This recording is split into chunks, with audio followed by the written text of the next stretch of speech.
While you're praying for your future spouse, wondering where they are and when you'll meet them, God is working behind closed doors in their life, shaping them in ways you can't see, breaking them in places you'll never witness, building them through experiences you won't know about until much later. Right now, in this very moment, the person God has for you is going through their own preparation, and you have no idea what God is doing in secret to make them ready for you. The first way God prepares your life partner in secret is through hidden seasons of character development that you'll never see, never witness, never experience with them. Seasons where He's breaking their pride, teaching them humility, developing their patience, building their integrity, and forming the character you'll need them to have when you finally meet. These aren't public transformations. They're private crucibles. They're secret classrooms where God is the only teacher and your future spouse is the only student. Right now, somewhere, the person God has for you might be learning patience through a job they hate, working for a boss who undermines them, dealing with coworkers who take credit for their work, facing daily frustrations that test every ounce of their self-control. They have no idea that this miserable job isn't a dead end, it's a classroom. God is developing in them the patience they'll need to handle your personality, your quirks, your habits that will sometimes drive them crazy. He's teaching them to endure difficulty without becoming bitter, to handle frustration without lashing out, to maintain peace when circumstances are chaotic. You'll never see this season, you'll never know how hard it was, but you'll benefit from what it produced in them. Think about Joseph in Genesis 39-41. Before he ever met his wife Asenath, before he became second in command of Egypt, before he was ready for the responsibility and the relationship that would come with his position, he spent years in secret preparation. Potiphar's house was a secret classroom where God taught him administration and integrity. The false accusation in prison were a secret crucible where God developed his faith under injustice. The forgotten years after helping the cupbearer were secret training in patience and trust. Every single day of those 13 years, God was preparing Joseph for a future that included marriage, leadership, and enormous responsibility. But Joseph didn't know that. He couldn't see it. He was just enduring, just surviving, just choosing faithfulness in circumstances that made no sense. Your future spouse is in their own version of Potiphar's house or Joseph's prison right now. They're in situations that feel like punishment, but are actually preparation. They're developing character traits they don't even know they'll need. They're learning lessons that seem pointless in their current context, but will be crucial in your future together. They're being broken in secret, so they can be whole when you meet them. They're being humbled in hidden ways so they can love you with humility instead of pride. They're being tested in private so they can be trusted in partnership. This is why you can't rush God's timing. You're not just waiting for a person to appear. You're waiting for that person to be prepared. And preparation takes time. It takes seasons. It takes experiences that can't be rushed, shortcuts that can't be taken, lessons that can't be skipped. Your future spouse might be in the middle of the hardest season of their life right now, and they have no idea it's preparing them for you. They might be crying themselves to sleep, questioning God's plan, wondering if they'll ever be happy. But God sees what they can't see. He knows that every tear is shaping them, every trial is strengthening them, every moment of hidden suffering is developing the character you'll fall in love with when you finally meet. When you do meet them, you won't know about all of this. They might share pieces of their story, give you glimpses of what they went through, tell you about the hard seasons, but you'll never fully understand the depth of what God did in secret to make them who they are. You'll just see the finished product, the patience, the humility, the integrity, the strength, and you'll thank God for who they are without fully realizing the secret process that made them that way. Here's what's crucial. While God is preparing them in secret, He's doing the same for you. You're going through your own hidden character development, your own secret classrooms, your own private crucibles, and your future spouse will one day benefit from what you're learning right now, from the character God is building in you during seasons that feel wasted or pointless. Nothing is random, nothing is wasted. The secret preparation is producing something beautiful that will be revealed when the time is right. The second way God prepares your life partner in secret is by breaking toxic patterns, unhealthy behaviors, and destructive habits that you'll never witness. Because God loves you too much to let you inherit someone else's unbroken dysfunction. Right now, your future spouse might be in the process of breaking free from patterns that would have destroyed your relationship if they brought them into your marriage. And you have no idea it's happening, because God is doing this work in secret before you ever meet. Your future spouse might be going through a breakup right now with someone who was all wrong for them, someone who brought out their worst instead of their best, someone who enabled their weaknesses instead of strengthening them, someone who kept them stuck in patterns God needed to break. That painful breakup that's breaking their heart right now, it's God's mercy to both of you. He's removing someone from their life who would have prevented them from being ready for you. He's ending a relationship that was teaching them the wrong things about love, about commitment, about partnership. He's severing a soul tie that would have contaminated what he wants to build between the two of you. Think about how many toxic patterns God has to break in people before they're ready for healthy relationships. The pattern of choosing emotionally unavailable partners because that's what feels familiar from childhood. The pattern of staying in relationships that are mediocre because they're afraid of being alone. The pattern of sabotaging good things because they don't believe they deserve them. The pattern of being controlling because they're insecure. The pattern of being passive because they're afraid of conflict. The pattern of people-pleasing because they were trained to earn love through performance. God is breaking these patterns in your future spouse right now, in secret, through experiences and relationships you'll never be part of. He's letting them experience the consequences of their patterns so they finally recognize them. He's allowing them to hit rock bottom in certain areas so they'll finally surrender control. He's removing people from their life who reinforce the patterns he's trying to break.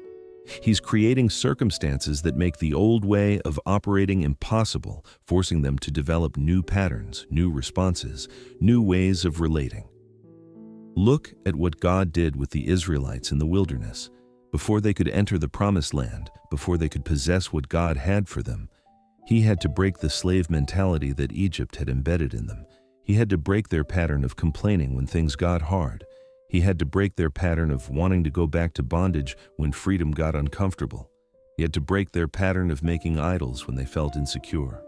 He spent 40 years breaking patterns that wouldn't work in the promised land, and an entire generation had to die in the wilderness because they couldn't break free from patterns that God needed broken. Your future spouse might be in their own wilderness right now.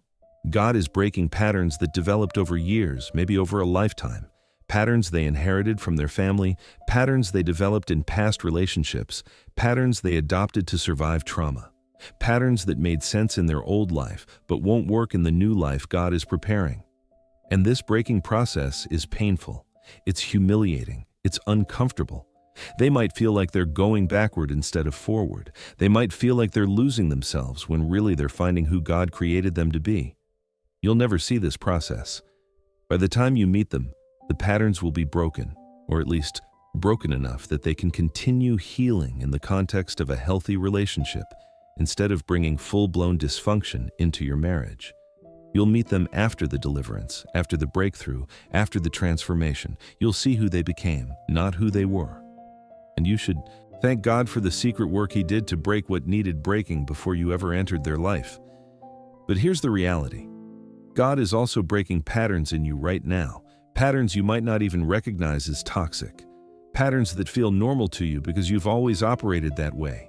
Patterns that would sabotage your future marriage if God didn't break them now. And your future spouse will one day benefit from the breaking work God is doing in you right now, in secret, in ways you won't fully understand until later. Don't resist God when He's breaking patterns in your life. Don't go back to the familiar when God is calling you forward into something new. Don't hold on to relationships, behaviors, or mindsets that God is clearly trying to remove. The breaking is preparing you for something better. The pattern that's ending is making room for a pattern that will serve you in your future. Trust the secret work God is doing. It's preparing both you and your future spouse for a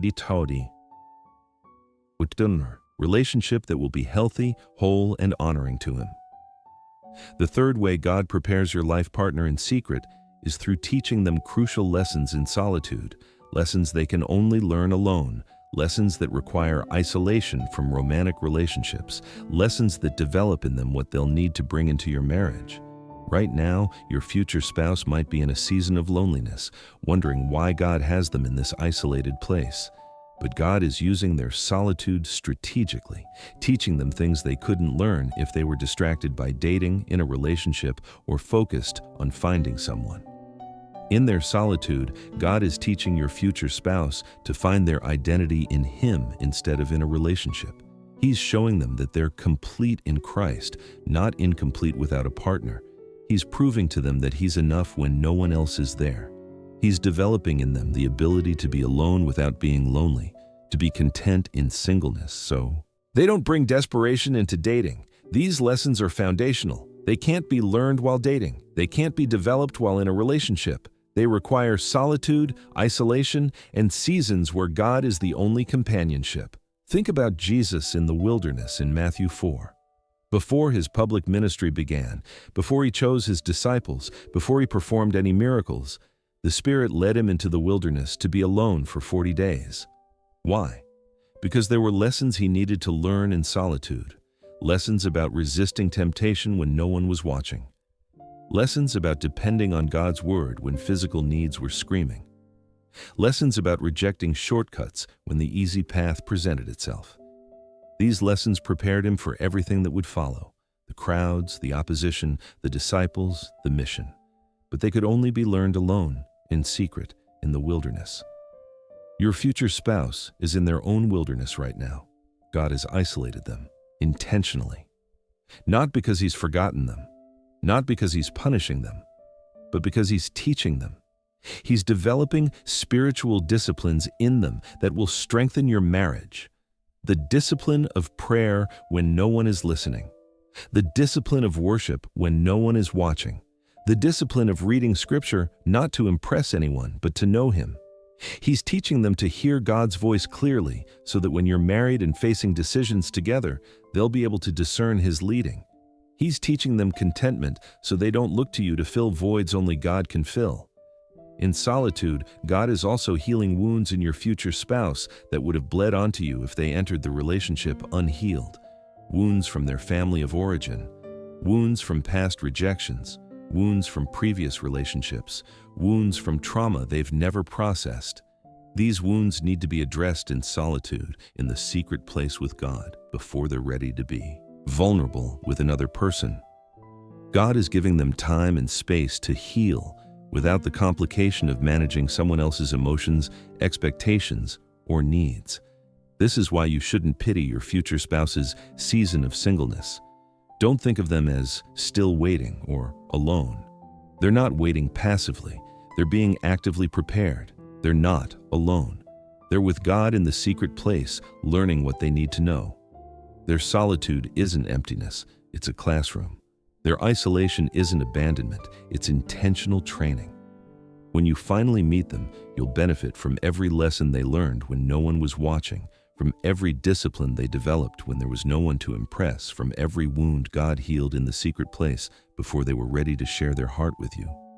Here's what you need to understand. God is teaching you lessons in solitude too. Right now, in your season of singleness, God is developing in you what your future spouse will need you to bring to the relationship. He's teaching you to be whole alone so you can be healthy together. He's developing spiritual disciplines in you that will benefit them.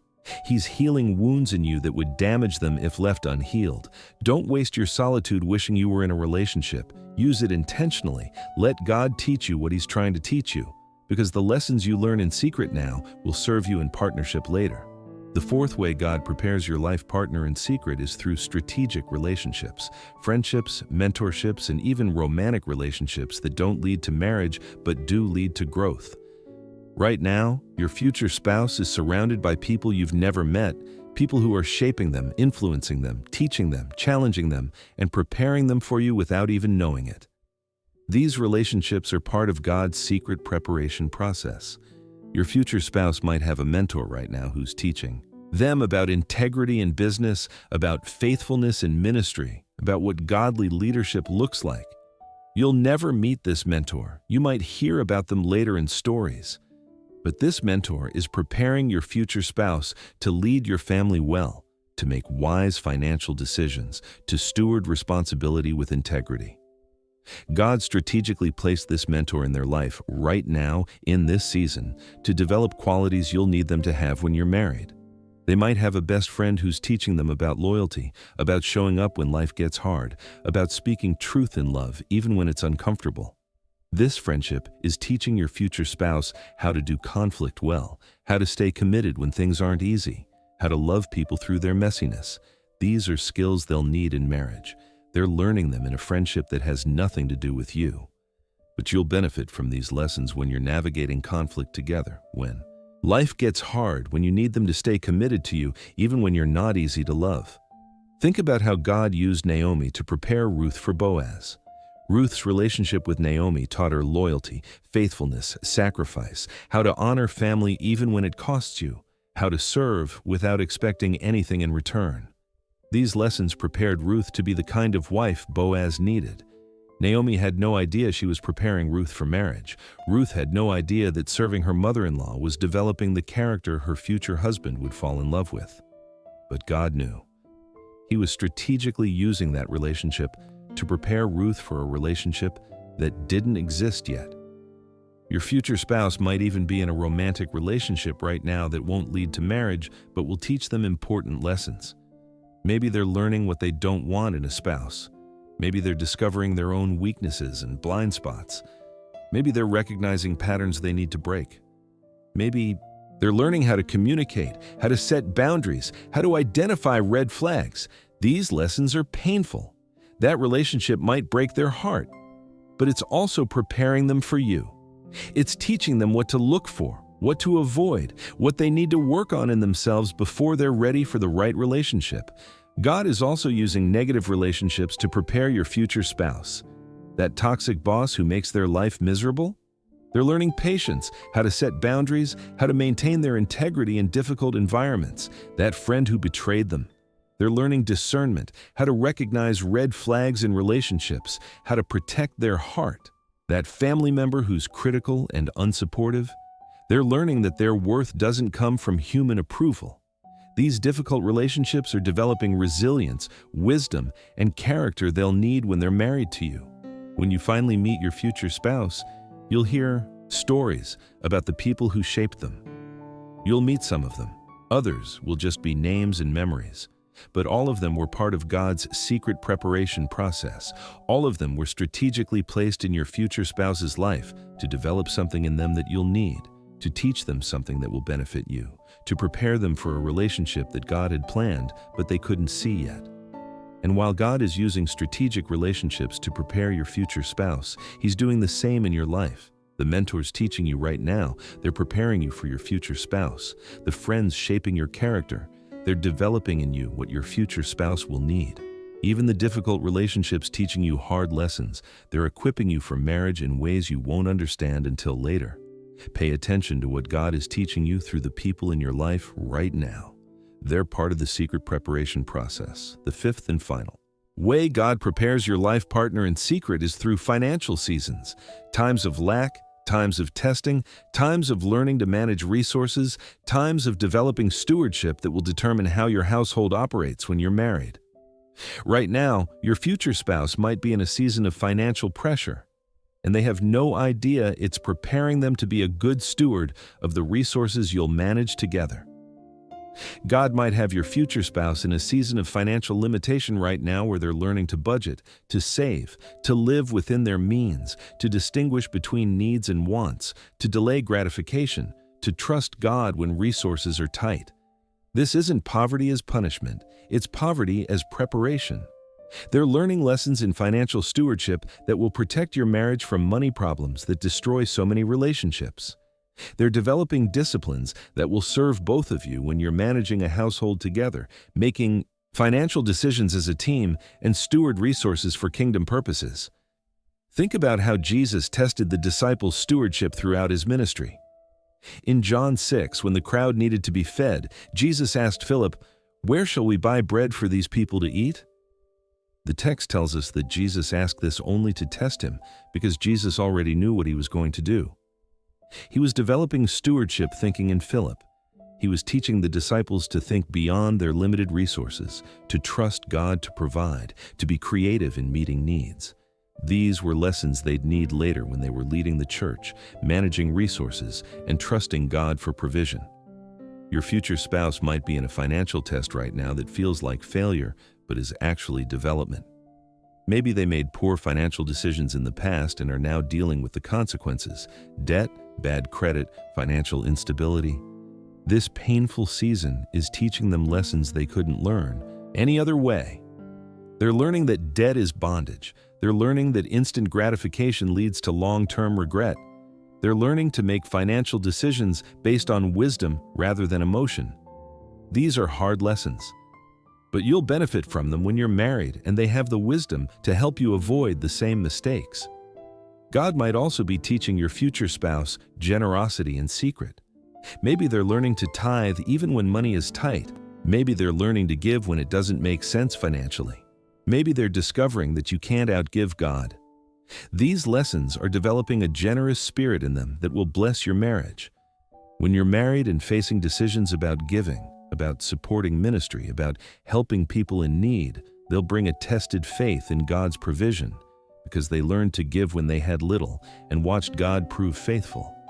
Your future spouse might be learning to trust God for provision in ways that will strengthen your faith when you're married. They might be experiencing supernatural provision, bills getting paid when there's no logical source, needs being met through unexpected channels, God showing up at exactly the right time with exactly what they need. These experiences are building a testimony of God's faithfulness that they'll share with you when times get hard in your marriage, when you're tempted to panic about finances, when you need to remember that God has always provided and always will. But God is also teaching your future spouse what not to do with money. Maybe they're learning that material possessions don't bring satisfaction. Maybe they're discovering that lifestyle inflation leads to financial stress.